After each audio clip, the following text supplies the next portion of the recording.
საქართველოს საპატრიარქოს საზოგადოებასთან ურთიერთობის სამსახურსა და ახალგაზრდობის სააგენტოს შორის ურთიერთთანამშრომლობის მემორანდუმი გაფორმდა. დოკუმენტს ხელი მოაწერეს საპატრიარქოს საზოგადოებასთან ურთიერთობის სამსახურის ხელმძღვანელმა დეკანოზმა ანდრია ჯაღმაიძემ და ახალგაზრდობის სააგენტოს ხელმძღვანელმა ვახტანგ ბააკაშვილმა. თანამშრომლობა მიზნად ისახავს მოსწავლეებისა და სტუდენტების მონაწილეობით სხვადასხვა პროექტის განხორციელებას. მემორანდუმის გაფორმების ცერემონია საპატრიარქოს საზოგადოებასთან ურთიერთობის სამსახურის სტუდიაში გაიმართა. შეხვედრაზე მხარეებმა სამომავლო გეგმებზე ისაუბრეს. აღსანიშნავია, რომ საპატრიარქოს საზოგადოებასთან ურთიერთობის სამსახური 2019 წლიდან თანამშრომლობს ახალგაზრდობის სააგენტოსთან და ამ ხნის განმავლობაში არაერთი პროექტი განხორციელდა. ამ საკითხზე დეტალურად ისაუბრა საპატრიარქოს საზოგადოებასთან ურთიერთობის სამსახურის ხელმძღვანელის მოადგილემ დეკანოზმა გურამ ჭარელაშვილმა. დღევანდელ შეხვედრაზე მრავალწლიანი თანამშრომლობის ფარგლებში ჩატარებული ღონისძიებების ამსახველი ვიდეო რგოლის ჩვენებაც მოეწყო.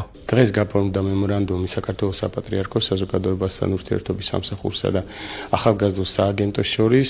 მოსაოცი ამბავია, ჩვენთვის ძალიან მნიშვნელოვანია ახალგაზრდებთან ურთიერთობა, თუმცა ეს ყველაფერი დღეს არ დაწყებულა, პირიქით წინ უძღვის მრავალწლიანი მუშაობა 2019 წლიდან. მადლობთ ღმერთს, რომ დღეს კიდე ახალი პროექტები დაიგეგმა, ახალი მიმართულებები განვითარდება ჩვენსა და ახალგაზრდობის სააგენტოს შორის, თუმცა დღეს გავიარეთ ერთგვარად გავაანალიზეთ გამლილი გზა, ასევე ნახეთ კლიპი, რომელიც ასახავდა ძველი წლების საქმიანობას, ჩვენი ურთიერთობისა და ერთგვარად გახარებულები ვართ იმით, რომ საკმაოდ დიდი შედეგებია ურთიერთობაში და ახალგაზრდებთან უფრო მყარი და შედეგიანია ჩვენი კომუნიკაცია. რამდენიმე წლიანი თანამშრომლობის შემდეგ მოვახდინეთ ურთიერთობის ფორმალიზება და გავაფორმეთ მემორანდუმი საქართველოს საპატრიარქოსთან.